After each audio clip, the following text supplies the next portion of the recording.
Chapter 6. Military. In the following text, Mark 1 indicates content redacted to those without security clearance.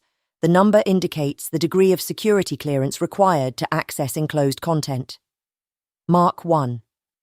As the early MSY began absorbing magical girl teams at a growing pace, stretching its borders beyond the local prefecture and gaining branches in regional cities, its leadership faced a new dilemma. Rampaging magical girls, either Mark 1 amoral villains drunk on the dregs of power or girls gone insane under the stresses and horrors of their new lives. Mark 1 had been a plague on the system from the very beginning, terrorizing weaker girls, unconcerned with the human population and generally out for only themselves. Their psychological makeup rendered them immune to the despair-induced deaths that, for better or worse, otherwise cleansed the system, forcing their elimination to be based solely on the consumption of power. Mark 1.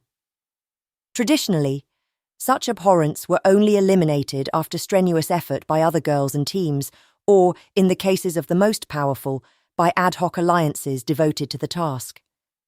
In the emerging new order, it was natural to turn to the MSY instead, which clearly had the necessary manpower. While the original charter called for informal cooperation between teams in an afflicted area, in numerous cases it had proven impossible to collect the necessary manpower before significant damage was done. After extensive debate, several of the most powerful and willing girls were collected and placed into a new team dedicated to this task, initially headed by the legendary Tomoe Mami herself. They took to calling themselves the Guardia di Anima, the Soul Guard, and though the Italian version of the name never quite caught on, this name would eventually accrue to the organization that grew from them. They would become the police force of the MSY, the enforcers of the new order, and the nucleus of the elite military branch familiar to readers today. It was also from this organization that the secretive Black Heart would eventually emerge, when necessity called. This organization, the Intelligence Division, Black Ops Force, and secret police of the MSY would similarly form the core of the Black Heart known today. A history of this organization is available in a separate report to readers of security clearance 4 or above, Mark 3. But as the newly formed Soul Guard proved itself capable of not merely killing, but also capturing these abhorrents, the leadership was faced with yet another dilemma, one that would help spur the MSY on the road to becoming something not seen before in the history of the world. A secret government. Julian Bradshaw. Mahu Shujo. Their World, Their History. Excerpt. Look at the General Staff today, and one will find a membership much changed from before the war, when the institution was a council of Unification-era veterans and careerist bureaucrats. Today, not one member of the General Staff has failed to prove their mettle in combat. And if there are holdouts from the pre-war days, they are all holdouts who have proven their worth. No one exemplifies this influx of new blood more than the current chair of the General Staff, Field Marshal Erwin Mark, hero of Aurelia and Sahara, whose current position caps a meteoric, decade-long rise from Brigadier General of Volunteers. There is, however, one glaring exception to this general meritocracy. Despite a tremendous influx of magical girls into the officer corps, and a proliferation of magical girl lieutenant generals and generals, except for the politically appointed Tomoe Mami, not one has attained the rank of field marshal or attained a seat on the general staff. This is reflective of two factors. Firstly, it reflects an institutional reluctance to hand magical girls any more power than they already have. It is widely felt in the military that between the MSY, the Black Heart's subsumption of the intelligence services, and overwhelming magical girl control of the elite Soul Guard, there is no need for any more magical girl control in the military. The second factor is more unfortunate, and is a result of prejudice among elements of the military against handing over power to what, after all, appear to be teenage girls. Despite widespread disapproval of such sentiments within both the government and the general public, Such feelings have proven stubbornly difficult to stamp out. In this case, it is telling that among the newer members of the upper echelons of the officer corps, those who have risen through the ranks through prowess in field combat, such opinions are unheard of. Such prejudices appear to be solely the domain of those officers who have never personally seen combat. Despite this, however, the combination of institutional inertia and ingrained beliefs have made the highest tiers of the military an unexpectedly hostile place for magical girls. Antipathy for the general staff is thus widespread among magical girls in the field. Over the years, this poisonous state of affairs has begun more and more to concern the government. Under the combination of government pressure, via governance, military affairs, and governance, magical girls, and continued political maneuvering by Marshal Tomo, and the more enlightened elements of the officer corps, most military observers expect that the day will soon come when a second magical girl will ascend to the general staff. Avnet Hassan, A History of the General Staff. Prologue. Excerpt.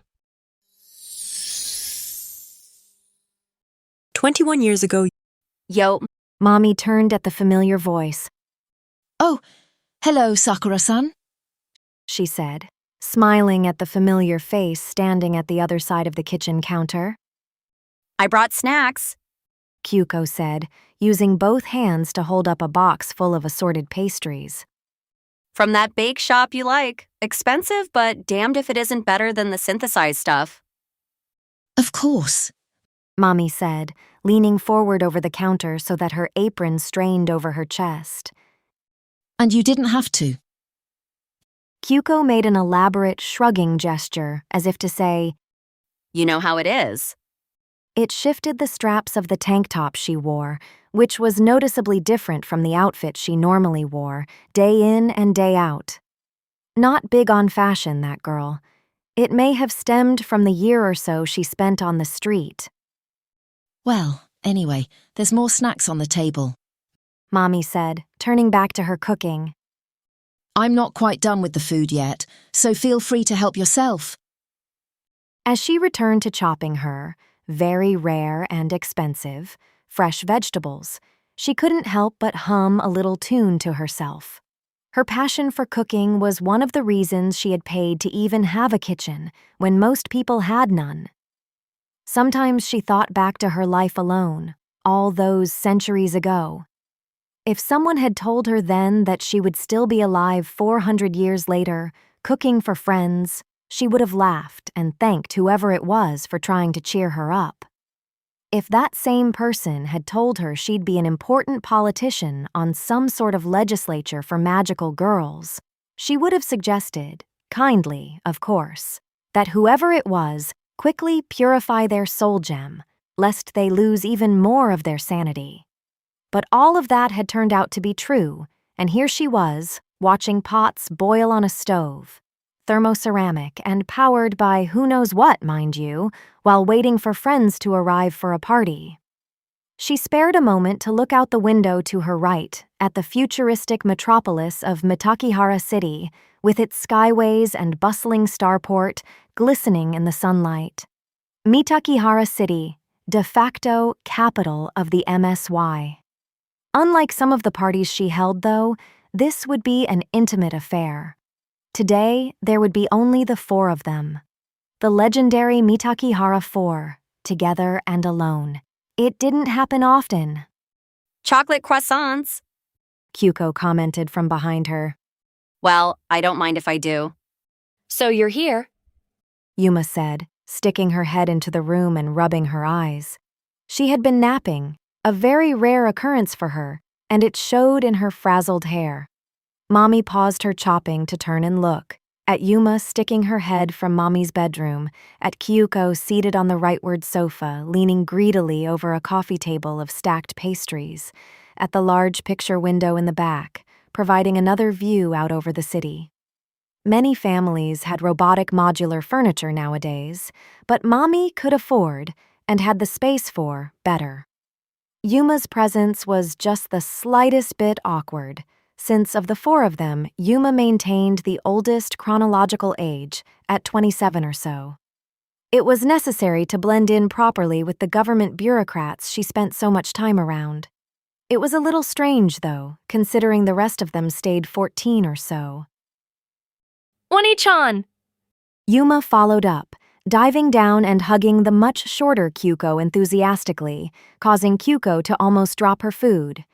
Yuma had her hair down, not having had time to tie it into the ponytail she wore nowadays. Correction.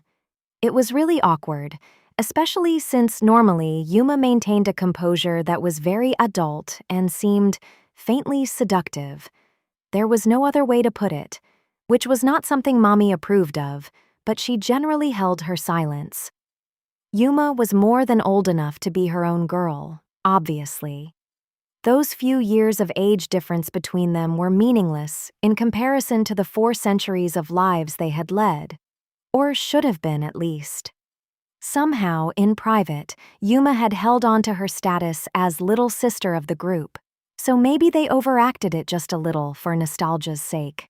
That didn't change how much it meant. Yuma smiled infectiously, and both Mommy and Kyoko found themselves smiling goofily in return. I brought those custard pastries you like, Yuma-chan. Kyuko said teasingly. Awesome! Yuma said, getting up and heading for the table where Kyuko had dropped them. Mommy hid another smile. Once, long ago, Yuma would have said, "Yay!" But that probably seemed a bit much for a 27-year-old. Good afternoon, Said a voice in the doorway. Homura-ni-chan? Yuma responded, dashing over to give her a hug too, a tiny bit of custard stuck to her cheek. Homura hugged back and smiled too, which was heartwarming in its own way. Mommy remembered a time when Homura wouldn't have responded that way. To this day, Mommy still didn't understand what had happened to her, to cause her to change personalities overnight and start spouting insane nonsense. Enough of that. Mommy thought. Not today. So the girl of the hour is finally here. Mommy said, stepping around the counter to greet Homura. Homura, too, had taken the time to dress up a little today, she noted. I still say it's silly. Homura said, reaching up to pat Yuma on the head. It's wasteful. You're the one who's being silly. Mommy said. How could we not celebrate your birthday? Technically, Homura said. it's not my birthday. It is merely the day I arrived at the orphanage. Technicalities. Mommy said disparagingly. A brief, strange look passed over Homura's eyes, but she quickly followed with a What can you do? gesture with her hands, shrugging and smiling lightly. I brought fruit. She said, dropping a synthetic paper bag of the stuff on the counter. In all honesty, Mommy doubted Homura was seriously bothered by it anymore. Having the same mini-argument year after year for centuries on end leaked any actual meaning out of the words, until you found yourself saying the same things just for nostalgia's sake. It was tradition, though it had been strange how much it used to bother Homura, who, the first time, had mumbled something about not having had one in a long time. Are you going to throw the October 3rd party again this year, Nei-chan? Yuma asked, knowing full well what the answer was. Of course. Homura answered levelly. That party isn't for me, so I have no right to say it's wasteful. Mommy shared a glance with Kyuko. A very long time ago, Kyuko had made the mistake of comparing Homura's criticism of her birthday party with October 3rd, the mysterious day where Homura would buy a cake, seal herself in a room, and sing happy birthday quietly to herself, as if she didn't already seem crazy enough. Homura didn't speak to Kyuko for 3 days. They were over that now, though, and the end result of the whole incident was that they somehow ended up throwing a whole party every year on October 3rd, for the birthday of the goddess Homura insisted existed. Speaking of strange and awkward parties, though it wasn't really that bad, to be honest, It was actually good fun, and it was easy to think of it as politely attending a religious celebration for a devout friend. Only in this case, the religion was rather eccentric, and the friend insisted on keeping her apartment decorated with a giant holographic pendulum and a rather eccentric design scheme. It was also the only party she insisted on overseeing herself, even though it was typical for Mommy to always do it, though Mommy had to admit Homura wasn't too bad at it. In a strange way, all of it seemed to make Homura happier. She said her goddess would have wanted it to be lively and happy, with all of them, so she insisted they have a good time. Those parties were some of the few times Mommy felt that Homura was emotionally vulnerable. It was clear that Homura thought of her goddess as a friend, rather than as someone to be truly worshipped. She was fond of making offhand comments that implied as much. Things like, Oh, she would have loved this dress. or, Your cakes are wonderful, Mommy. She thought so too. always spoken so that somehow you could hear the capital S in she. Even so, their attempts to drill her for further information always came up empty. Homura was always on her guard, afraid of something, and they had never gotten her to speak about what kind of girl she imagined her goddess to be, or why she thought she had ever tasted Mommy's cakes. For heaven's sake, after Sayaka's demise, they'd never even managed to get the name of the girl out of Homura again, and neither she nor Kyuko remembered it anymore. Maybe if they could, it would be a clue, something they could look up. One of Mommy's theories was that Homura's goddess was actually just a dead friend of hers, someone she had worshipped and later obtained insane delusions about. It was possible. Just look at the fixation Kyuko still had on Sayaka. Maybe if you were just a bit more obsessive. Among other things, that was why she and, to a lesser degree, Kyuko and Yuma had spent the past few centuries hinting, cajoling, scheming, and even outright suggesting that Homura visit one of the MSY's friendly psychiatrists, someone discreet and reliable. Mommy had even gone so far as to trick Homura into meeting privately with one, which had been, well, the therapist, one of the best, a hybrid clairvoyant telepath, had fled crying from the room. And when Mommy confronted Homura about her rudeness, Homura explained blandly that she had merely fed the girl a few of her more bleak memories, the ones that weren't Cosmically censored. message taken. Mommy never tried tricking her again. She would have had a bit more success if Yuma and Kyuko would just support her a little. But the two of them just didn't seem to care that much, and Kyuko had even gone so far as to suggest that Mommy was getting a little obsessed herself. One of these days she was going to figure out that Akemi Ho, Mommy. Kyuko interrupted, pulling at her shirt and gesturing at the pot boiling on the stove, which was threatening to overflow.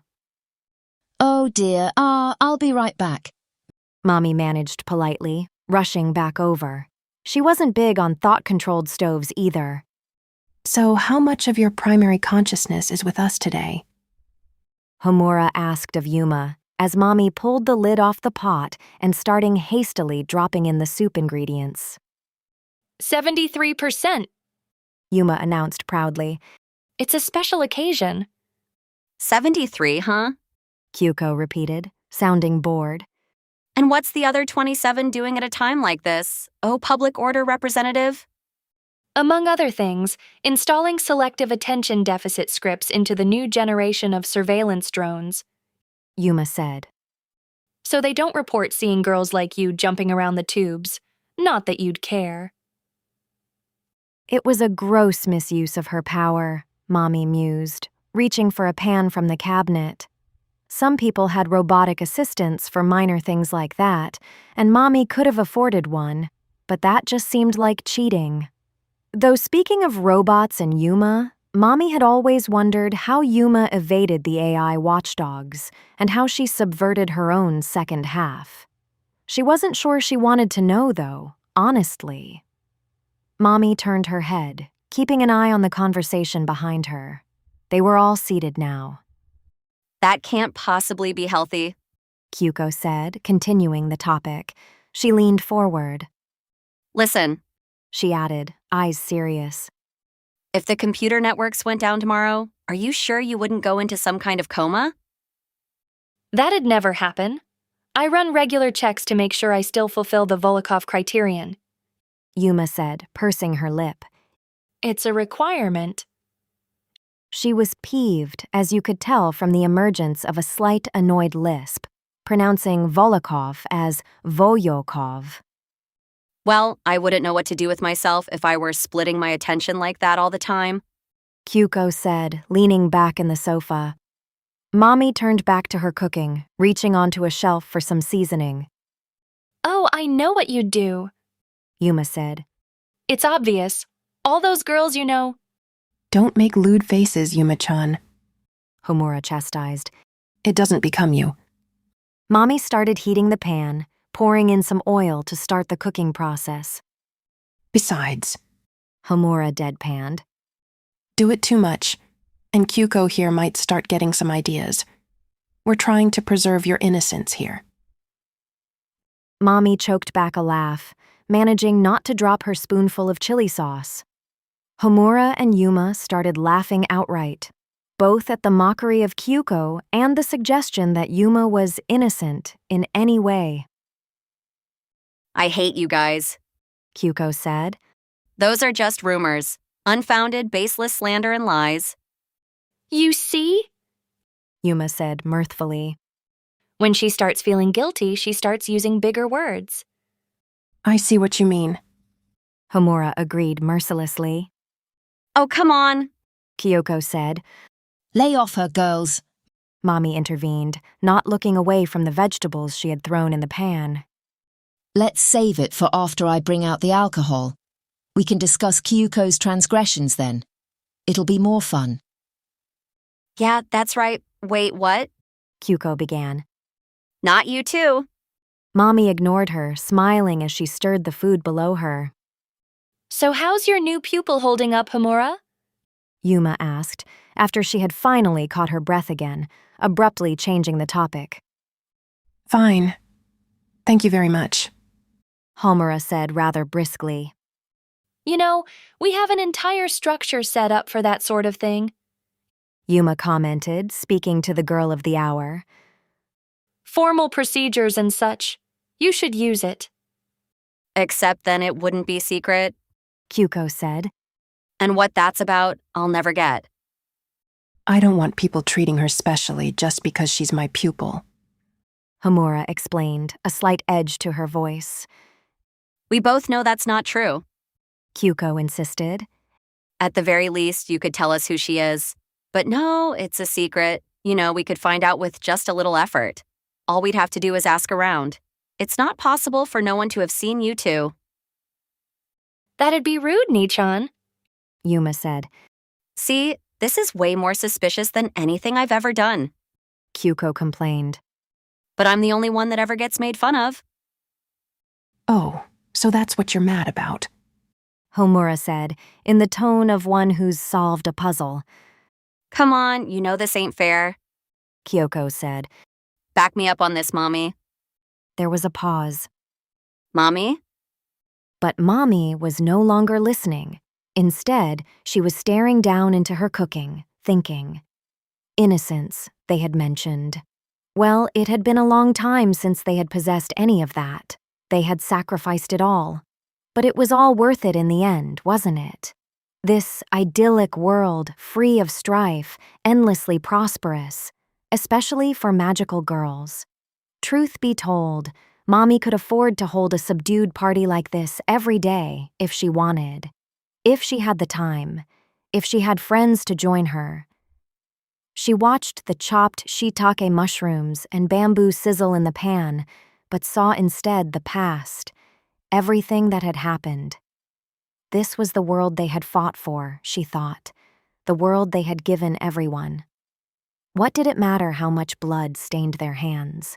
What did it matter what they had seen and done? What did it matter if the Yuma-chan they had once known was now nothing more than a pleasing veneer? Wasn't it time to enjoy the fruits of their labors? Later that night, they ate their way through the cake Mommy had made for the occasion.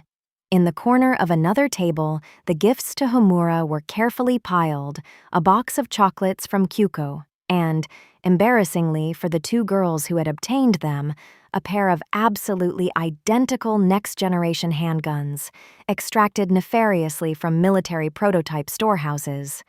It was made even worse by Homura admitting that she had already acquired her own a while back. Aren't you getting tired of it all? Mommy asked, finally daring to push the question, tongue loosened by just a bit of alcohol. Eh? Kyuko asked, mouthful of cake. All this work, all this politicking, the MSY. Mommy said, gesturing expansively with her arm. Part of me just wants to stay home and have my cake, so to speak. The other three inspected her with suddenly serious eyes, everyone except Kyuko putting their forks back down. Maybe it wasn't such a good idea to bring it up now, Mommy thought. To be honest, I get what you mean. Kyoko said, gesturing at Mommy with a fork that still had a tiny piece of cake speared on it. It'd be nice to just lie back and relax, have some fun, and throw some parties for a while. It wouldn't even have to be permanent. You could always just go back to work in a few years if you wanted. Kyoko took a moment to eat the cake, which was layered strawberry with lemon filling. Or a few decades. Mommy said, eyes casting downward for a moment. But I wouldn't want to do something like that without someone to spend the time with. She looked up to read their expressions. They looked sympathetic, but I couldn't forgive myself. Homura said. Or rather, I'd want something else to do, at the very least. I made a promise, you know. I'm not sure what else I could do, but maybe I'll think about it. I'm sorry, Mommy. Yuma said, abandoning all pretense that this was a conversation about hypotheticals. I can't imagine leaving my work behind. Not now. Not this century, honestly. The slight bounce that was usually in her voice was absent. Yuma looked down into her cup of flavored sake. And frankly, I'd try to talk you out of it. Yuma said. You might not think so, but the organization needs you. It needs all of us. We can't really just leave. It's okay. Mommy said, tracing a path through the rug with her finger. I didn't really expect otherwise. She said that even though she had been hoping for a slightly more receptive response. If you want to take some time off, I'm sure none of us will have any objections. Kyuko ameliorated. I'll probably even go with you. Maybe just have a vacation. Certainly we could do that. Maybe we could take a tour of the colonies. Mommy said, looking up at the ceiling, thinking out loud. I don't think we've done enough in terms of getting to know the girls out there. So, you know, we could frame it as like work. Sort of. Sounds reasonable. Homura said, sipping some of her drink. I'll see what I can do about joining you. Yuma shook her head. I'm sorry, Mommy. Yuma said. I couldn't. Not unless it were a long time from now. The MSY relies on me to keep our cover from being blown, and as long as I have to be connected, I can't really leave Earth. Plus, I'd have to spend a good deal of time, making sure of things. Told you it wasn't healthy? Kyuko mumbled under her breath. Well, we'll see. Mommy said, smiling amiably. She couldn't have really hoped for better, and maybe a vacation in the colonies was just what the doctor ordered. Present day, present time. Mommy opened her eyes. She had been reclining in her seat, not exactly sleeping, but dozing and thinking. Now she stared upward, watching the stars filter through the multiple layers of transparent material between her and sky as her vehicle drove her to the starport. Next to her lay the last few of the scones, uneaten. She had gotten tired of reading her messages, so she had taken a nap, or as much of one as she could. That vacation had never happened. Events had intervened, the war and all of its ramifications. Yuma had even less time now. Kyuko had her cult, and Homura, was missing. She sighed, looking at the nearly full moon with the familiar pearly white face she remembered from her past. At the bottom, one could see a bright patch of blue and green, the beginning of an ambitious plan to terraform the poles, now mostly suspended with the war. Clinging to the edge of this was the near-side Armstrong Military Defense Station, formerly a scientific station, which could be discerned by the smoothly metallic sheen it gave to that region of the moon. On the invisible far side, Mommy knew, was the much larger Aitken Defense Station, with its missile batteries, force fields, heavily fortified bunkers, mining facilities, and so forth. Who would have thought? All those years ago. Mommy mused. The forest of tubes above her was starting to grow denser and denser. Mommy knew that this signaled that she was descending. Soon, she would be in the subterranean networks near the starport, where the above-ground networks abruptly disappeared. The moment she finished thinking that, it happened. The sky disappearing and Mommy plunging into darkness for the briefest of moments. Then, the inner surface of the bubble around her lost its transparency, displaying Mommy's preferred imagery, which was only a little brighter, a replica of the night sky, no tubes and full of stars. It brought to mind all those demon hunts in the dead of night, all those years ago. Though Mommy was aware she was romanticizing it, just a tad. After all, given the lights of the city, even back then, there was no way they could have seen the stars clearly. Well, whatever.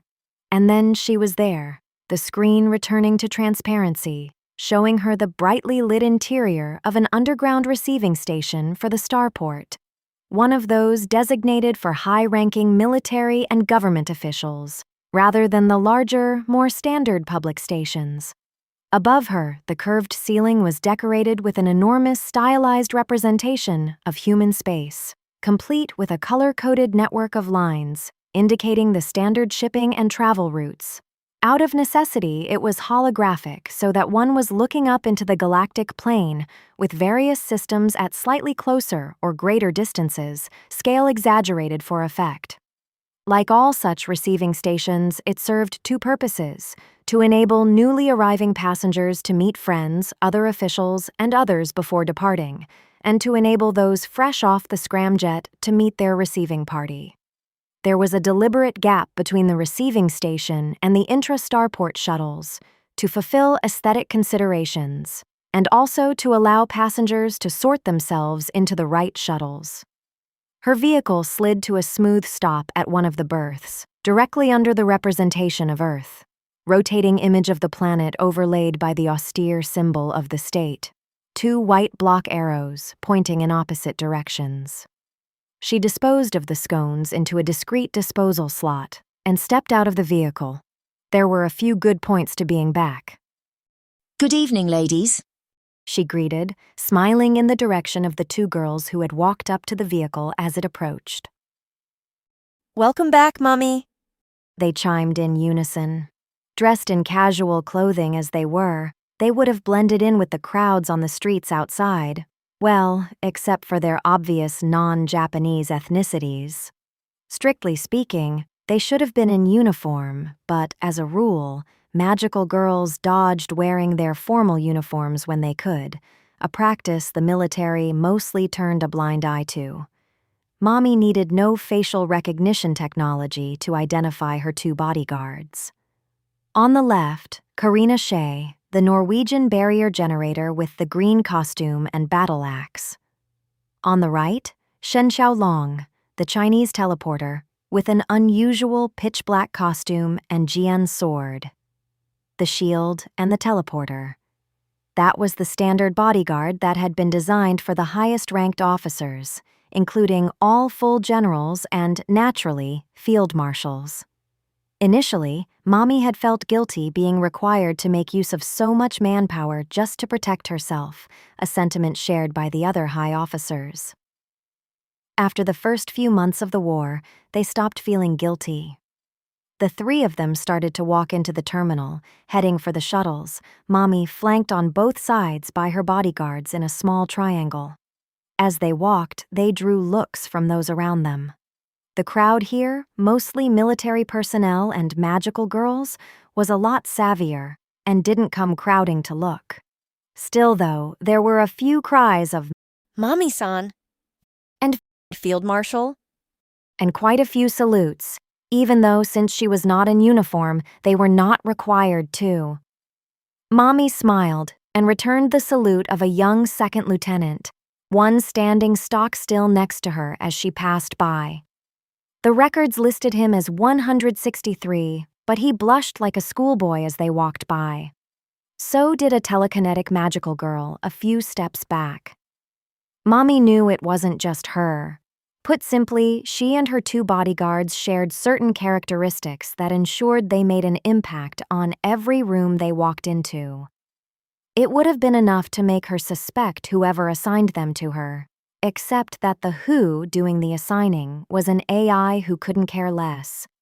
Had she really been desirous of companionship, she could have managed it easily, Mommy thought.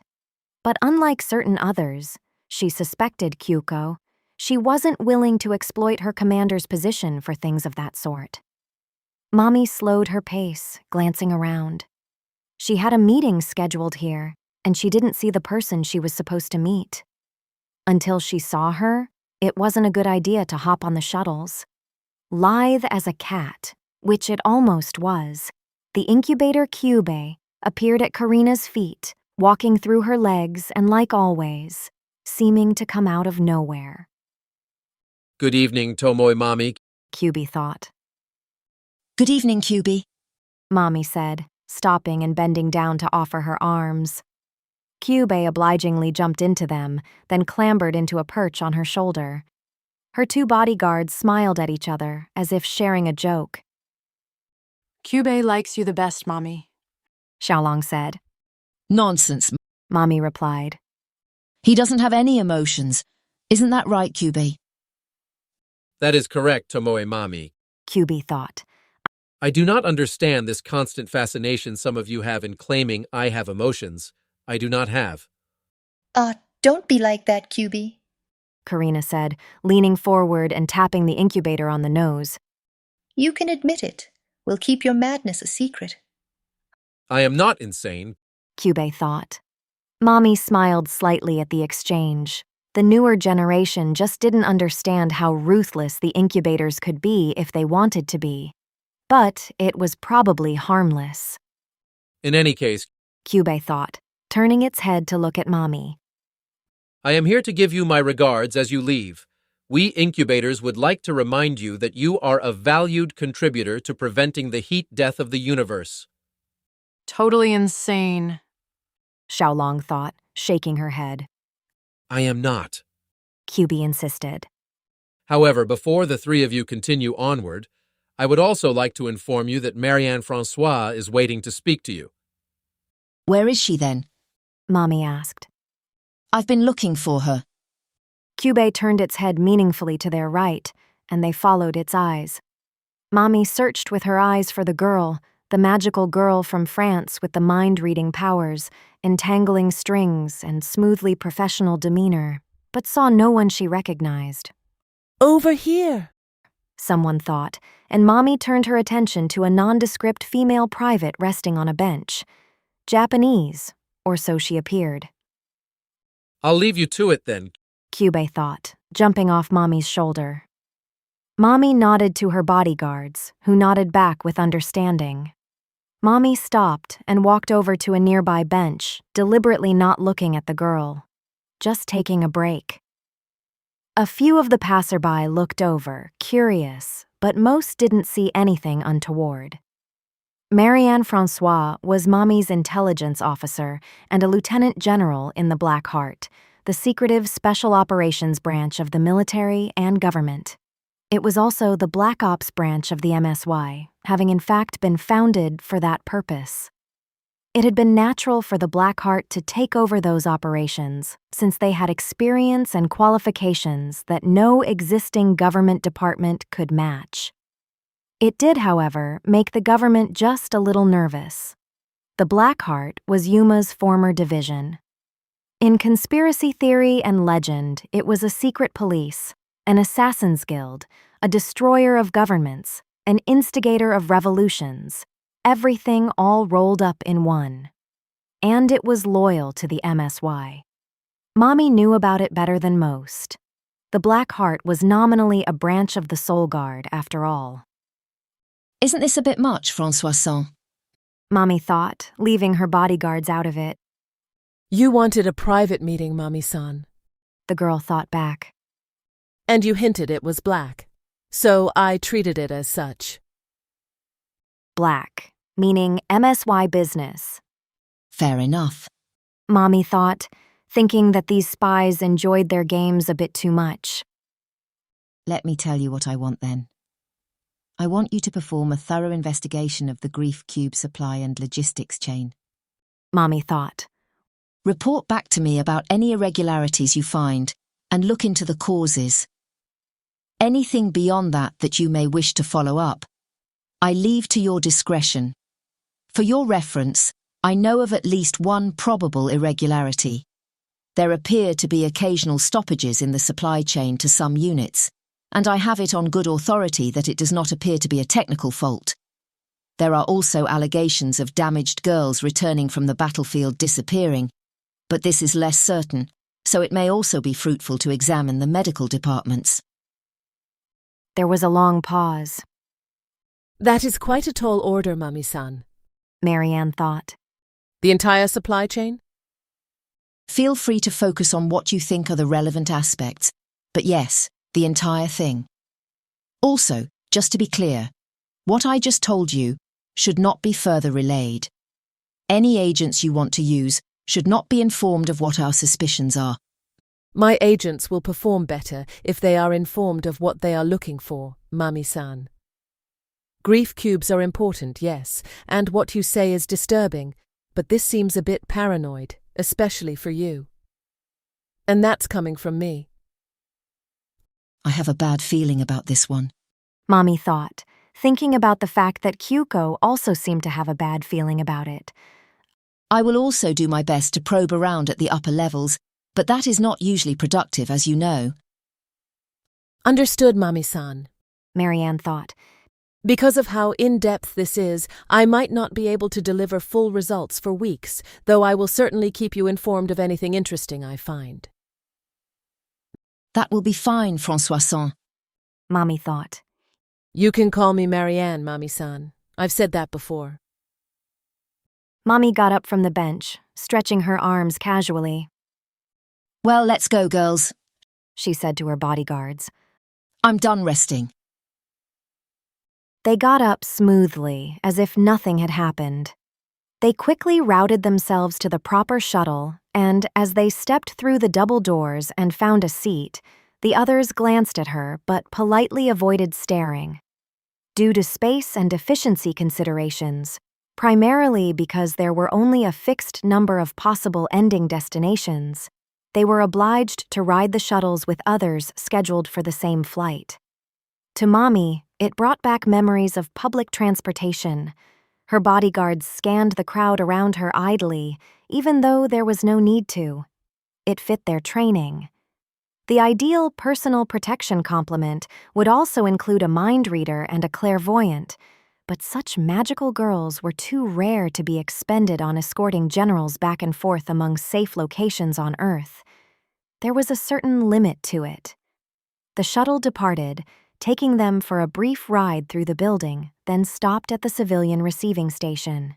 It was, of course, entirely possible to take the scramjets without a final destination in space, and Earthbound travel was not under military control. As a field marshal, Mommy could have requested a more private flight, but there were reasons not to be that extravagant. Oh, wow, it's Mommy-san. The murmurs began, the moment the doors opened, and people waved at her and said her name as they stepped through the doors and saw her. Some stopped and stared intently at her, trying to fix the image to send to friends. No need to stare, people. Don't block the door. Karina intoned ritualistically, getting up and gently pushing any of them that were standing still. Of course, this was mostly just an excuse for Mommy's sake. Soon the doors closed, indicating that the shuttle was at capacity. Mommy bore their looks stoically as the shuttle again departed. After all, the looks were awestruck rather than unfriendly. From there, it was only a short ride to the scramjet itself, where they stepped into narrow moving walkways flanking both sides of the plane, directing themselves into regularly spaced openings leading into the plane itself. Fancy structural engineering for a fancy futuristic age. Having timed her arrival quite well, Mommy endured only a short wait inside the scramjet before it was announced that all planned passengers had arrived, except for those the system had determined were too far away to possibly make it on time. Given the to-the-second reliable city transportation systems, the extremely fast speed of the vehicles, and the numerous systems in place to yell at you in your head to get moving, it baffled Mommy how you could still manage to miss a flight, especially given that it still cost a small, admittedly nominal, sum of allocs to book a new one. Admittedly, it was a lot more pleasant than it used to be, but it was still enough incentive for most people to try to arrive as close to the last moment as possible. That was mostly intentional, and the practice of using multiple doors at once kept lines at a minimum. It helped that carry-on baggage was non-existent, on the principle that flights were very short and the plane could provide everything you needed. Overall, though, air travel was a lot more comfortable than it used to be. Synthesizers in every seat provided refreshments, snacks, and meals on demand, and the entertainment was, relatively speaking, top-notch, or as top-notch as it could possibly be given that most travelers were still obliged to sit in chairs arranged in rows. The holography was impressive, but without access to the restricted VR implants, it couldn't quite make you forget where you were. At least there was a lot more legroom. Beyond that, Mommy was an exceptional case. Traveling in the highest class cabin, she and her bodyguards had a room to themselves with beds, should they desire.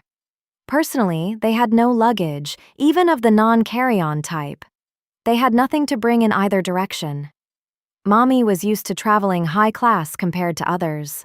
She had been on many planes in her lifetime, and after the first couple of trips, the MSY was more than wealthy enough to send one of its executives around first class, even if said executive looked like a teenage girl and didn't have any official titles to speak of. She spent the time chatting with her bodyguards, reviewing messages, issuing orders, and planning her future itinerary, more or less all at once. One of the reasons she had been able to take leave and travel to Earth was the fact that she wasn't currently active in the field. She was Field Marshal of the Yangtze sector, which, while in the danger zone for alien attack, had yet to suffer more than the occasional long-distance raid. Inspecting defenses, dealing with bickering subordinates, and coordinating with colonial governments wasn't the most exciting job in the world, but it did provide a relatively high measure of free time. The flight to the Equatorial Space Elevator, anchored on a permanent adjustable platform in the ocean just southeast of Singapore, lasted a short 25 minutes. They landed at the outer edge of the city, where most of the civilian passengers navigated their way to the waiting shuttles back into the starport, while the military passengers got on a separate tram, heading for the elevator terminus, which was temporarily connected to the land. Following the general just-in-time policy of nearly all travel, arriving scramjets were scheduled to arrive as tightly packed as possible. Thus, when Mommy and her bodyguards emerged from the terminus tunnel onto the freshly assembled elevator platform, they found it already packed full of military personnel, with more arriving by the minute. All things considered, it was a fairly luxurious form of travel. The platform had floor space equivalent to the average school gymnasium, or rather, the gymnasiums Mommy remembered from the past. In the center was a small food stand already doing excellent business, or it would be if the food weren't free. Scattered around the platform were a large assortment of benches, chairs, relaxation areas, and holography displays for entertainment. There were even a substantial number of VR booths, free for the military and their active VR implants, exorbitant for those very rare civilian travelers, who generally could afford it anyway, given that they were already paying for space travel. The outer edges appeared to be transparent, and in a certain sense, this was true, though it was really a carefully managed view of the outside relayed through the wall with fiber optics. It was a far cry from the days of the first elevators, which involved claustrophobic metal discs hardly bigger than a large room in which, for various reasons, not more than a couple of people could be placed at once. Mommy wasn't hungry, nor was she in the mood for more attention, so she maneuvered her way around several groups of people, finding a private nook near the edge to look out at the ocean and city. As she did so, there was a palpable shift in attention towards her, the standard array of murmurs and salutes and stares, but nothing overwhelming. Everyone was military. Earlier, she had taken the time to ask about her guards' vacations, which naturally coincided with hers. Shen had taken the time for a very quick visit to family back in Nanjing. Her family was one of those which had numerous girls scattered throughout the MSY, and consequently had managed to stay cohesive and supportive despite the secrecy that had once predominated. Such families were surprisingly common, given the tendency of family members to have similar psychological makeups and thus similar tendencies to contract. In fact, in the relative serenity of the MSY order, there were many which considered being a Mahu Shujo a family occupation of sorts. This raised the hackles of some of the older girls, who felt the consequent nepotism to be unfair.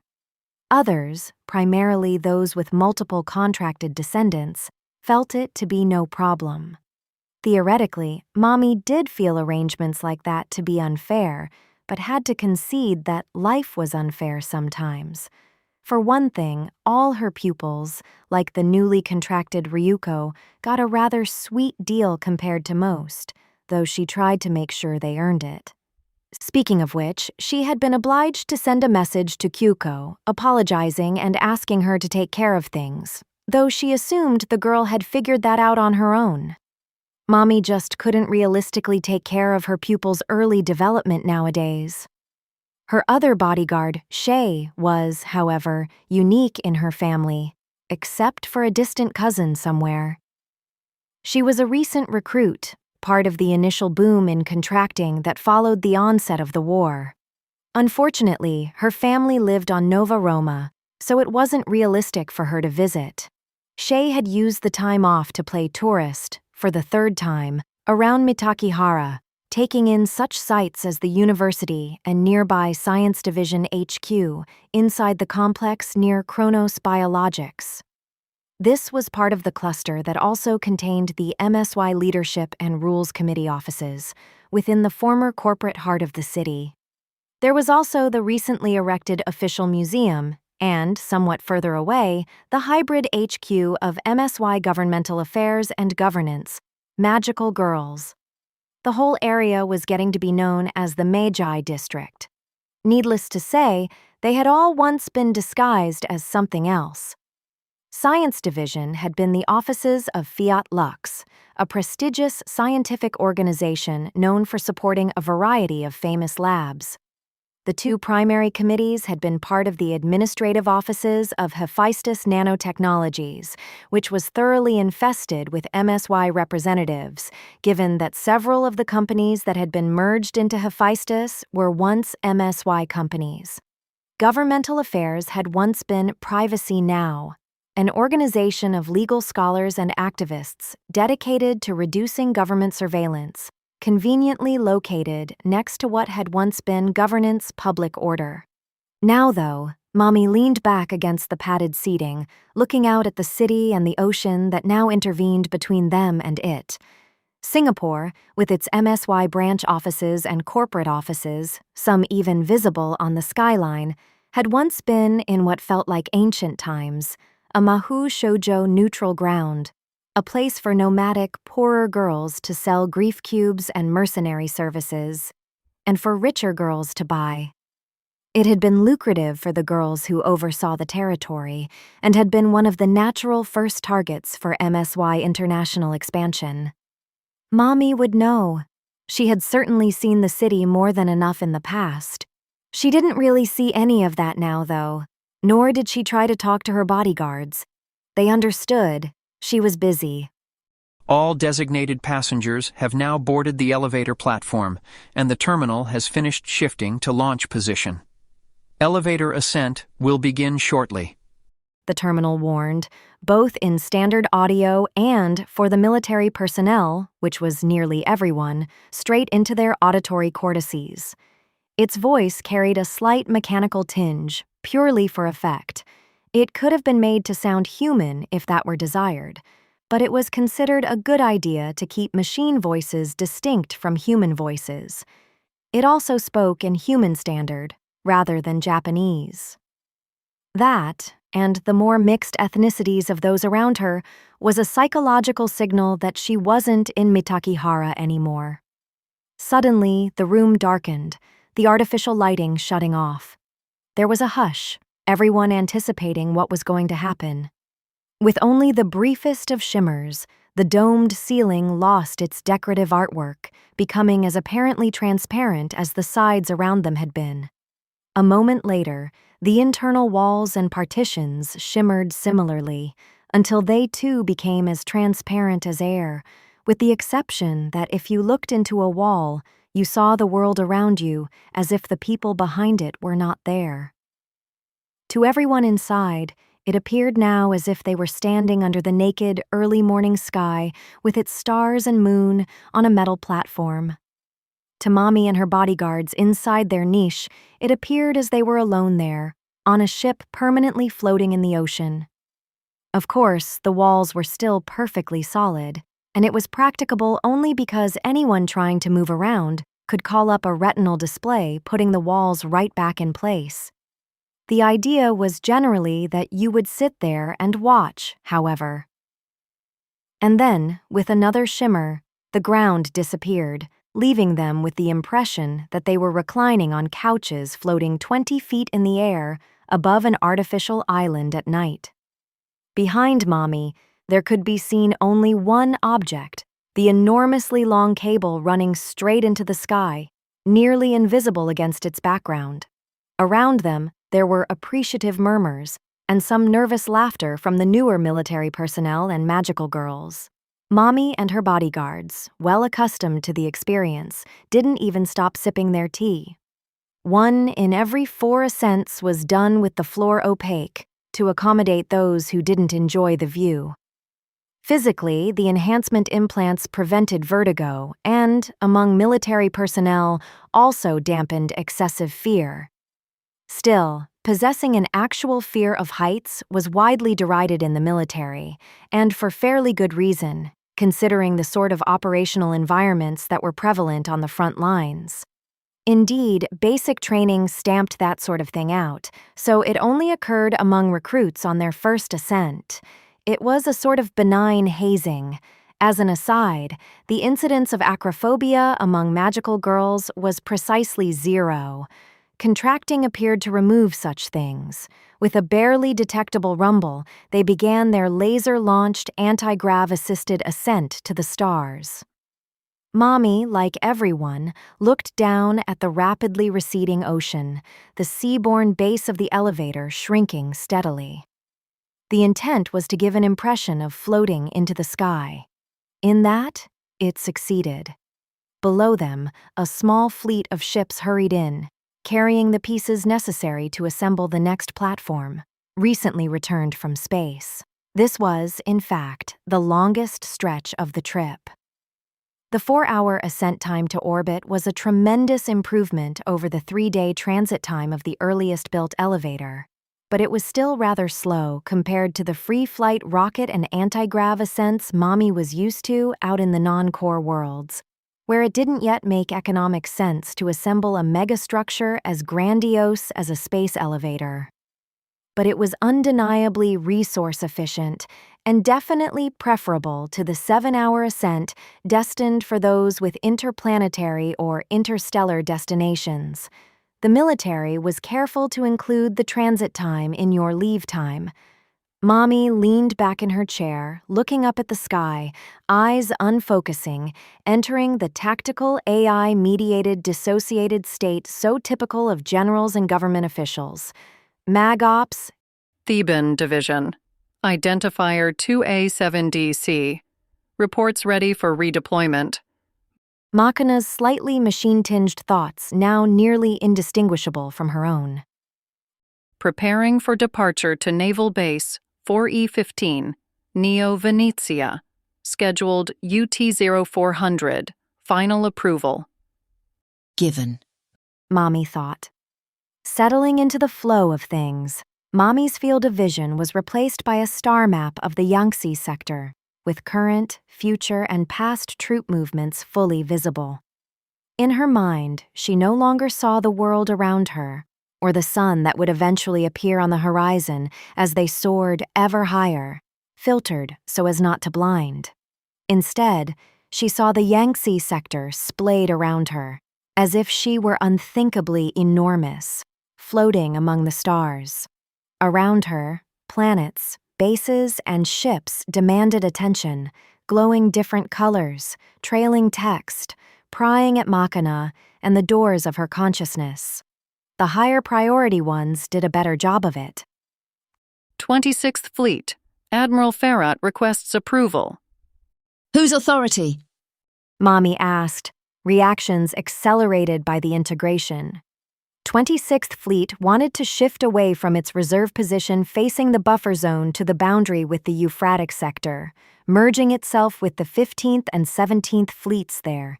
Its current and potential future positions appeared in front of her, the world shifting, bright line highlighting the best path. Fleet Admiral Fyodorovich. She is anticipating alien attempts to straighten the salient at the edge and wants reinforcements to meet the anticipated action Mommy already knew. Approved. Ask 21st Fleet to stretch its positions and double patrols. Request Hwanghae sector increase warning sensor production. At this point, Mommy dispensed with the audio input, issuing orders in rapid fire, pointing and gesturing with her illusory fingers for emphasis. 7th Army Group, redeploy to Avalon at reasonable speed. Elevate defenses of Charis system to level 3. Request increase in milprod factor in sector to 4. Tell Shuhan government that their petition is denied. Tell Meiguang government to stop wasting my time with requests that will never go through. Tell New Athens I will be sure to make the battle anniversary. Tell Port Royal to increase civic defense level by 2. Clearly those bombers don't intend to leave them alone. 12th Army Group. She continued in that vein, and it was an hour before she heard the message she was waiting for, by which point they were already well above the atmosphere, looking down at the massive orb of Earth below them and the bright light of Sol in the distance. Field Marshal Erwin Mark has announced the agenda of the next bi-weekly General Staff meeting. Machina thought. As expected, it focuses on the Euphratic sector incursion. It took that boy long enough. Mommy thought. Meeting is in 6 hours. He has his own way of doing things. Machina thought. Remember that he is very skilled. Yes, I know. Mommy thought. Still, it won't please the others. This kind of last-minute business has gotten him into trouble before. But he made it, didn't he? And it got results. Rushing 3 fleets to a position where I had to commit everything I had in the area to get in there and save him from being cut off was rather imprudent, wouldn't you say? I might not have been able to pull it off. Yes, but you did, and because you did, he was able to trash the Saharan shipyards.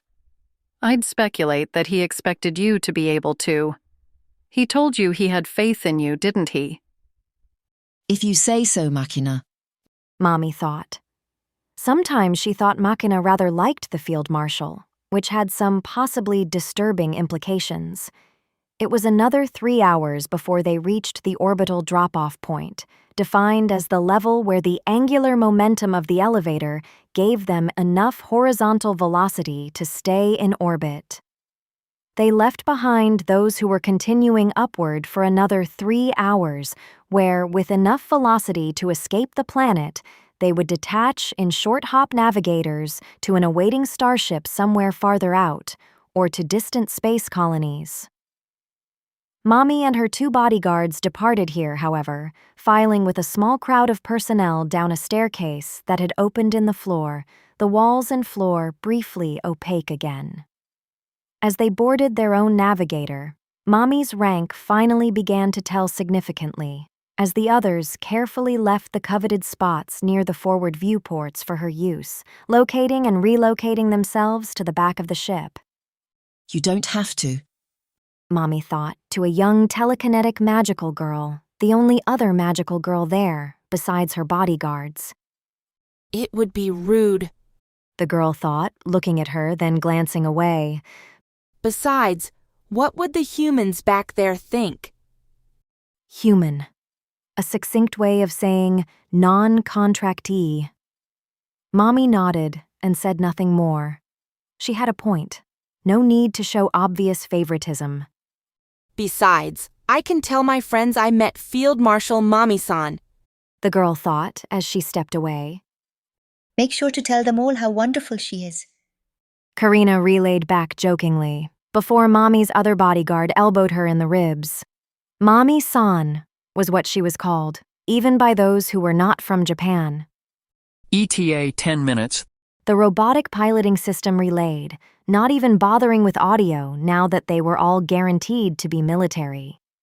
Mommy settled back into her seat, looking at the viewing port in front of them. Made from good old-fashioned transparent material, it showed the vast black expanse of space and the blue-green orb of Earth below. With a brief shudder, the navigator detached itself from the elevator platform. Prepare yourselves. The pilot relayed over their internal intercoms. We'll be losing gravity soon. Navigators were simple, cheap ships. Carrying very little fuel and minimal engine power, they were designed solely to operate in orbit, borrowing their momentum from larger vessels and stations or, in this case, a space elevator. Eschewing even the expense of a human pilot, they had just enough power to shift between orbits and perform simple maneuvers. Away from the front worlds and the worlds immediately behind them, it was considered poor form for even field marshals to pull rank and request more luxurious transportation than elevator-boosted navigators. Though it suited her, Mommy wondered who had started that particular custom. Departing the platform and its expensive artificial gravity field, they lost gravity with a lurch.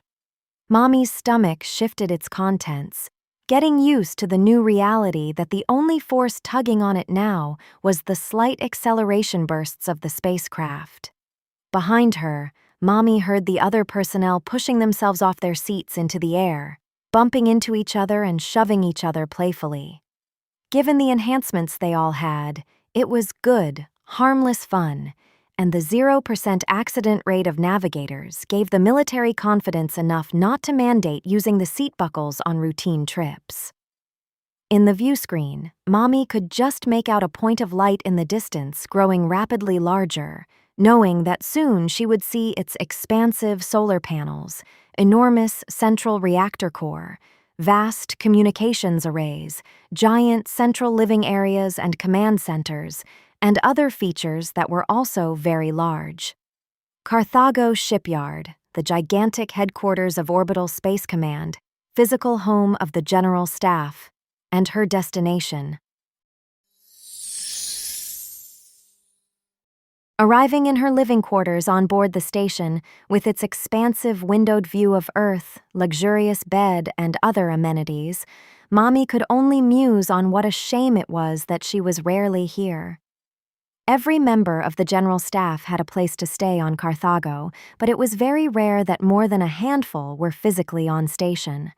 Standing in front of her floor-length mirror, she regarded herself in the dress uniform she hardly ever wore. Military uniforms, the non-combat kind, had changed very little over the centuries. This particular iteration of it was dark green, with the buttons, colored decorations, collar tabs, shirt design, and pants that would have been recognizable as distinguishing an officer centuries ago. There was even the perfectly meaningless field marshal's baton strapped to the waist. The symbology was a bit different, of course. The shoulder straps she wore bore a set of crossed batons, yes, but these were flanked on two sides by reciprocal arrows. An unusual symbol of government, but that was what had been chosen. Next to that was another symbol. Two block arrows pushing up against an envelope, the symbol of the armed forces. Next to this was one that would have been utterly baffling in an earlier age. It depicted a stylized human head looking to the side. From the back of the head ran a large assortment of wires. A concession to the wishes of governance, artificial intelligence. It was a reminder of what, or rather who, made so much of this possible. Mommy then added the last part of her uniform. Standard dress uniform called for a hat decorated with the same insignia as her shoulder strap, but she had early on taken to wearing a beret instead, following the example of some of the other generals. It just felt more natural, given the beret she had worn for centuries as part of her magical girl costume. She took a moment to regard the framed medals on her wall. Unlike so many of the others on the general staff, she hadn't earned her rank through accomplishment on the battlefield, so her collection was sparse compared to those of the others. She had only two. The first was the Defender's Star, First Class, for her role in the Saharan raid, to date the largest and most successful human incursion into alien space. It was the medal given for performance greatly exceeding the expectations of AI battle analysts. The second was the Directorate Citation for contributing to an exceptional degree to the well-being of humanity. That one was for New Athens, of course, and had been distributed widely at the start of the war, including to Sakura Kyuko and Akemi Homura, the latter one presumed posthumously. Then she turned and headed out her door. For a location of such seeming importance, the meeting room of the General Staff was rather unassuming. Located deep within the military sector of the shipyard, without even windows, from the outside it was remarkable only for the concentration of bodyguards lounging around the doorway and chatting. From the inside, it was remarkable for its old-fashioned styling. With its real wooden table, framed portraits, and a small chandelier, it seemed to suit someone's idea of what a military strategy room should look like. It seated 20 in comfort, though that was not particularly impressive on a station such as this. Neither were the hidden holographic generators or VR relays, which were practically all over the place in the command centers of the station. What was impressive was the prodigious quantity and quality of the security systems surrounding the room, with no less than 3 separate dedicated AIs designated to watching the area. So too were the dedicated communication systems, which would have been astoundingly powerful for civilian usage. By the time she stepped in, she had already reviewed the list of active participants. Of the 20 members of the General Staff, 6 had excused themselves, citing critical combat duty. Of the remaining 14, only 4 were in physical attendance. Herself, the young Field Marshal Erwin Mark, looking spry at 122, General de Chatillon, the hard-looking commander of the relatively serene Nile sector, and the sharp-nosed Fleet Admiral Karishma Anand. There were some among the staff who felt that these meetings were inefficient and pressed to have meetings in a newer style, in pure virtuality and with mediating AIs, similar to what was done within governance. Most, however, were not yet ready to take that step. She looked around the room at the others in attendance. The members not in physical attendance were present as holographic simulacrums, and nearly everyone was already there, since it was easy to attend virtually. One didn't even, strictly, have to be seated. The only one missing was... Hardly had she thought that when General Alexander, perpetually tardy, materialized in his seat 2 seats down the table from her. Not wasting a moment, Erwin Mark, who had been fiddling impatiently with one of his collar tabs at the head of the table, jumped up and cleared his throat. "Now that we are all here," he said. "let's begin."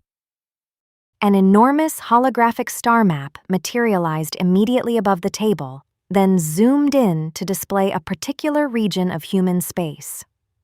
Occupied star systems, military bases, and so forth were exaggerated in scale. Here, it displayed a disk of soothing blue human space, nearly bisected by an intruding dagger of angry red. Locations of recent conflict were indicated on the map, and systems and bases which had undergone heavy attack were highlighted in green. Triangles and squares indicated fleet and troop concentrations for both sides. The Euphratic incursion, as it was known, was now well into its 3rd year. The aliens' first major offensive since the Samsara offensive 8 years ago, it showed marked differences from the ones that had preceded it. Gone was the strange hesitancy and showmanship of the war's earlier years. This offensive was pushed ruthlessly and efficiently. But gone, too, were the grandiose war-winning maneuvers that had followed, such as the enormously ambitious attack on Samsara, which had sought to cut off and capture a core world, and with it, a quarter of human space, and probably the ability to defend Earth. That one had been a debacle for the aliens, and had weakened their defenses enough to allow a major follow-on raid, as Erwin Mark had cannily realized. This one was different. Breaking with their previous pattern of trying to keep the human military off balance with constant attacks, the Euphratic incursion was the product of years of preparation, with an investment of massive resources, the kind necessary to sustain a relentless assault lasting years. It also had relatively limited goals. The intention was, apparently, to cut a wide swath through the Euphratic sector all the way to the other end, forcing the elimination of a large portion of forward-facing military outposts by helping to surround the entire region of space.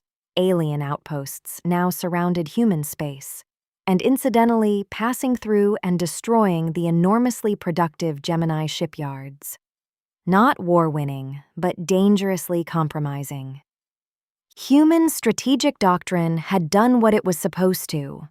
After the rout of the initial blitz, the offensive had ground to a snail's pace on a series of carefully defended, heavily garrisoned colony worlds, each system designed to stand as a fortress with heavy planetary fortifications, Oort clouds and asteroid belts thoroughly stocked with drones capable of weaponizing the debris, countless slow but durable Guardian-class starships, and, most importantly, the manufacturing capacity of their populations, who did their utmost to replace material that was often destroyed as quickly as it was deployed.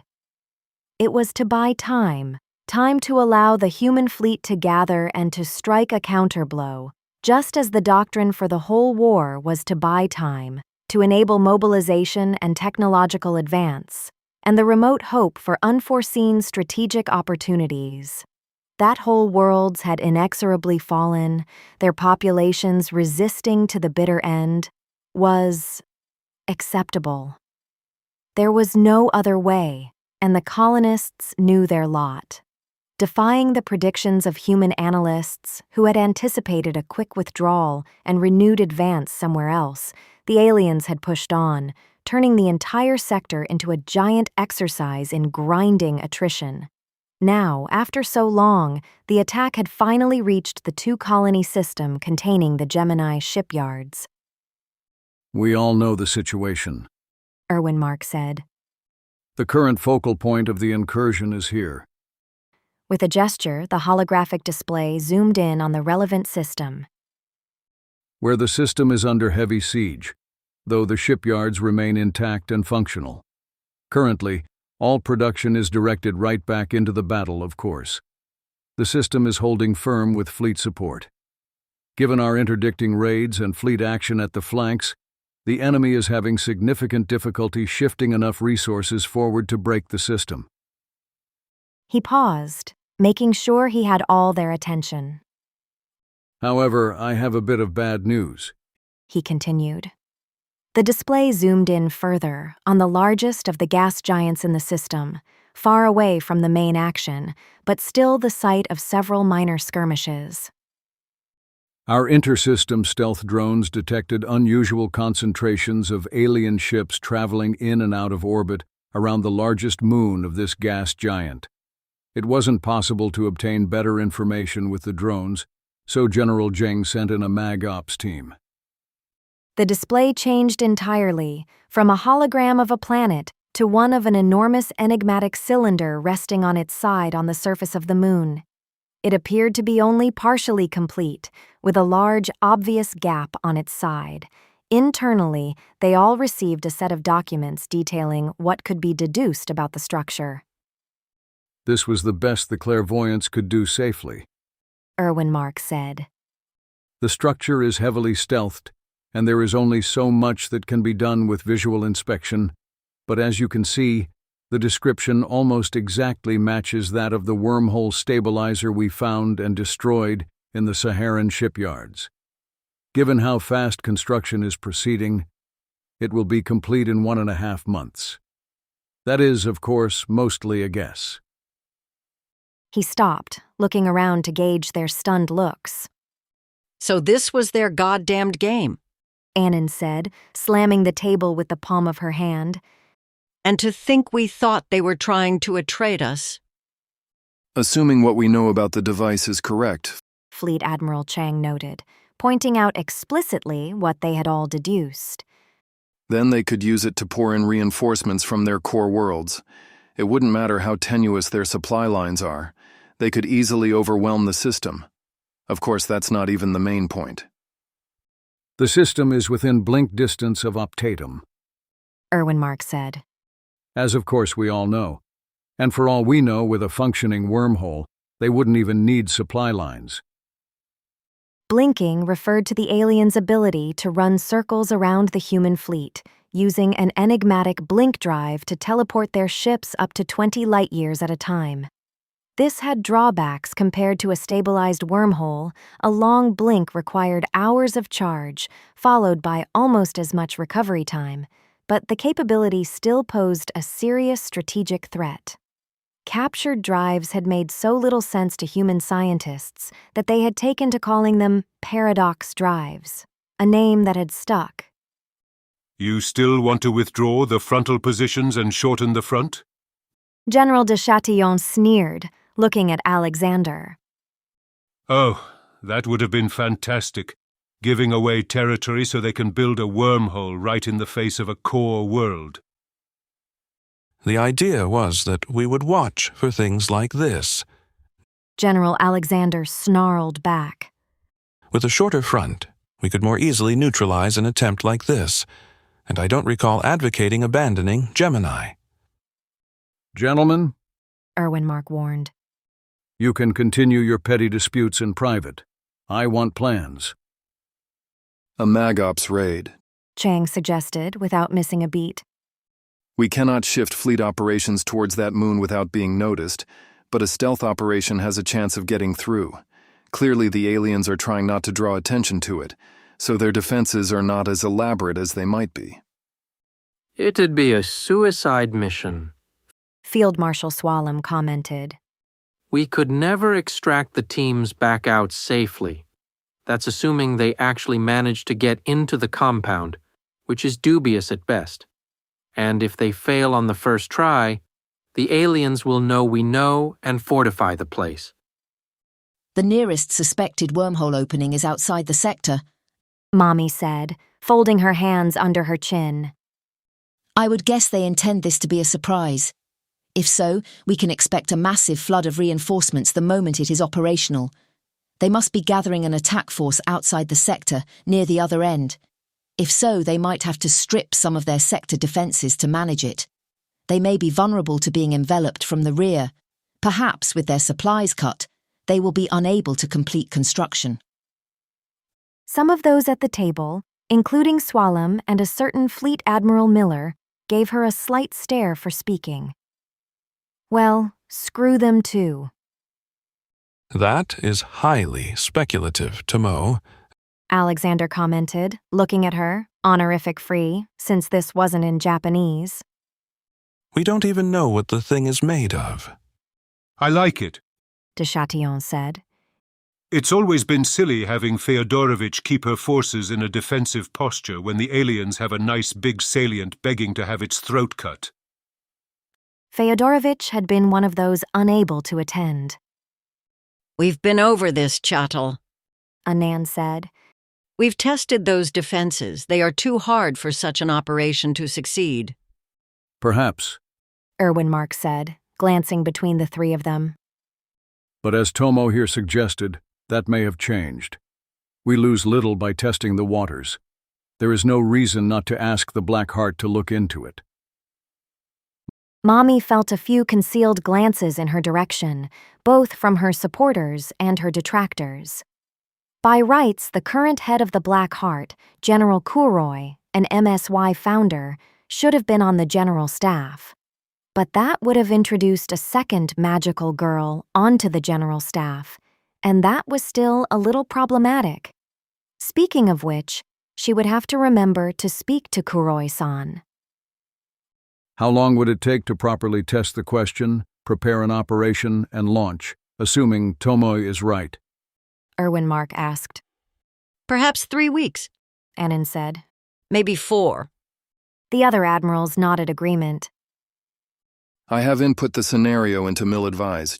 General Chang commented. Further analysis will be required, but preliminarily, the AI advisors estimate a 57% probability that there has indeed been a major withdrawal of forces from the salient, and a 72% probability that, given there really has been such a withdrawal, an attempted envelopment would succeed. What is the opinion of this staff, then?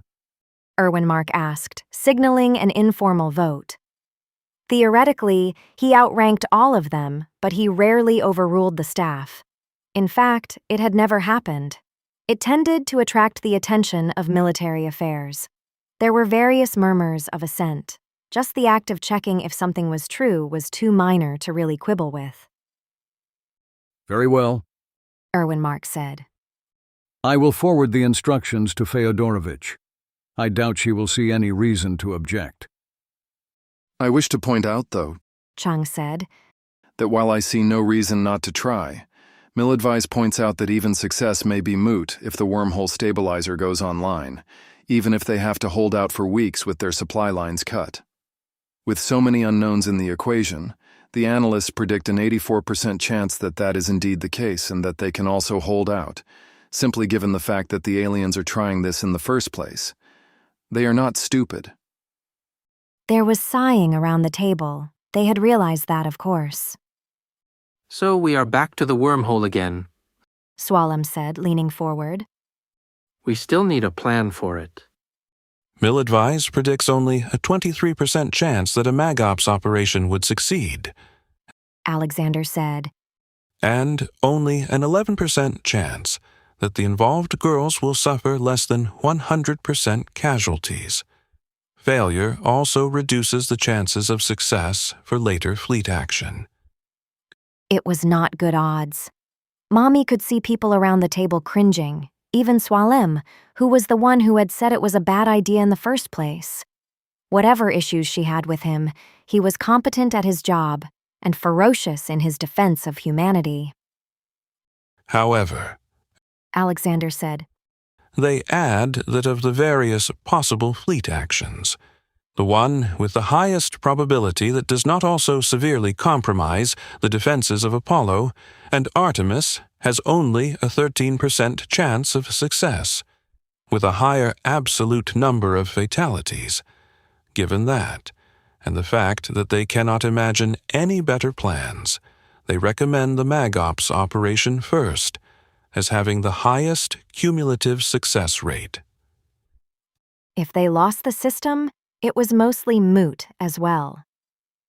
This is still a preliminary analysis, Mommy suggested.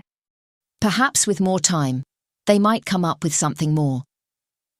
I propose we schedule both the MagOps operation and an attack on the flanks for 3 weeks from now, 4 if it needs it, so that we can do both at once. We can cancel the latter if the signs are bad and move the first forward. Meanwhile, we try to collect more information. It's risky to wait, but hopefully we will notice if their construction accelerates notably. Of course, we will monitor the situation. Anyone with a better idea? Erwin Mark asked, looking around. No one said anything. All right. He said, leaning on the table and sighing. I will issue the instructions. Now, before I move on to the next topic, does anyone have anything they want to ask the staff? Mommy looked around the table to see if anyone else had anything before standing up. Actually, I have a request, she said, addressing the table. She waited a moment to make sure they all looked at her. I wish to request access to the Grief Cube supply records of all active divisions, for my personal inspection only, she said. And I also wish to speak to Maisel.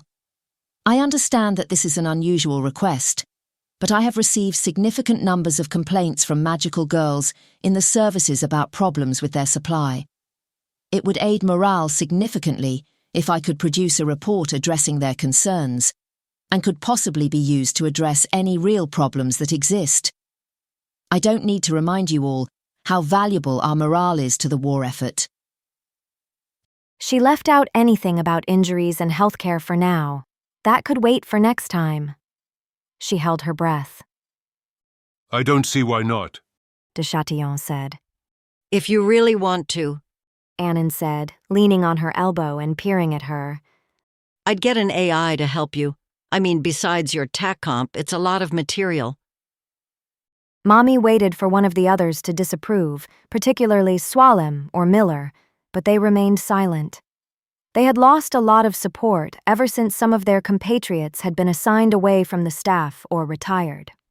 I'll send the formal requests then, Mommy said, as somewhere in her subconscious, Machina did exactly that. She had a feeling she'd have to pressure some of them a bit for the information, though. Is there anything else? Erwin Mark asked. Tomoe, you should remain standing, he added, as she moved to sit down. They looked at him curiously, Mommy especially. Nothing else? Erwin Mark asked, receiving a general consensus of no. All right, he said. Then I will make my announcement. He stood up from the table, cleared his throat, then leaned forward onto the table. Over the past few months, I have grown increasingly concerned with the lack of coordination among the various departments in the Euphratic sector. While the greatly increased number of divisions and fleets, as well as the number of operational contingencies, has necessitated a greater number of commanders to manage it all. What we have gained in operational efficiency, we have lost in tactical and strategic coordination. There have been numerous instances where attempted coordination has been bungled, due to the differing opinions and goals of various commanders. This is not an indictment of the commanders involved. It is simply a fact of military reality. He looked around the table to make sure they all got the gist of what he was saying. Therefore, after consultation with MAICC and Military Affairs, I have decided to name a new commander for the entire sector, with authority over Fleet Admiral Anand. He nodded in Anand's direction. Fleet Admiral Feodorovich, General Zheng, General Gautier, and Field Marshal Tsvangirai. Our meeting today has only served to reinforce my confidence in my choice. I am proud to appoint Tomoe Mami in the position. General Gong will take command of the Yangtze sector. Relevant orders and dates are being forwarded. Mommy just stared at Erwin Mark's boyish face, managing to avoid looking absolutely befuddled. It's an honor, she said finally, glancing around the room. I protest, Miller said, from the back of the room, finally snapping. They turned to look. I mean no offense to Tomo here, he said, but this is a poor decision. The troops will not respect a girl as their commander. Every one of us is more distinguished. Bullshit, Mommy thought. You totally mean offense. She grit her teeth, too angry to notice her language. With all due respect, Alexander said, managing to make sound respect sound positively disrespectful. That is bollocks. We all know who the troops respect. Don't be stupid, Miller, de Chatillon advised. Mommy will be an excellent commander, Anand said, seemingly harboring no resentment for having a new commanding officer. She had always been a reliable ally. You all are not thinking through the relevant issues. Swallam said, leaning forward. They have enough power already. Enough of this! Erwin Mark interjected coldly and sharply. We are not rehashing this argument again. This is my decision. It is already done. Or would you prefer we hold a formal vote? There was a brief silence. They all knew which way the votes would go. I register my objection, Miller said angrily. Noted, Erwin Mark responded, looking at Swallam, who deferred. He looked around the table. Then this meeting is dismissed, he said. One by one, virtual simulacra dissolved around the table until it was only the four of them on the station. Don't let them get to you, Mommy, Anand said, grabbing her shoulder on the way out. I won't, Mommy reassured, heading for the door herself. Can you hold on a second, Mommy? Erwin Mark relayed privately. Mommy stopped, letting the door close in front her. She turned around. Yes, she asked. I have a lot riding on this, Mommy, Erwin Mark said. We all do, obviously. Giving someone command authority over other field marshals and fleet admirals is unprecedented, which is why I felt I had to ask the government. I'm counting on you, just like I did last time. I won't disappoint, Mommy said firmly, even though she had to admit to a tiny worm of doubt in her stomach. The commands change hands 2 days from now at midnight, Erwin Mark said. Before then, do you think we could meet in the command center on station? We have a lot to discuss. Mommy tilted her head slightly. I'll have Machina arrange it with Rommel, she said, smiling. Rommel was the name of his tactical AI. There were less controversial names to pick, but no one really wanted to bring it up to him. All right, Erwin Mark said. Mommy looked at him questioningly. Oh, don't mind me. Erwin Mark said. I'll be here for a while longer. Mommy nodded and headed out the door, which slid closed behind her. She reunited with her bodyguards, nodding at Erwin Mark's bodyguards, also in the area. You know, I've always thought you were Erwin Mark's favorite commander, Xiaolong said, as the three of them walked down the hallway. Not now, Shen, Mommy said, rubbing her head to nurse a sudden headache. This has been a podcast production of To the Stars, written by Hieronym. They can be found at fanfiction.net and on Archive of Our Own. If you wish to support this podcast production or others like it, you can become a subscriber at AskWhoCastsAI.substack.com.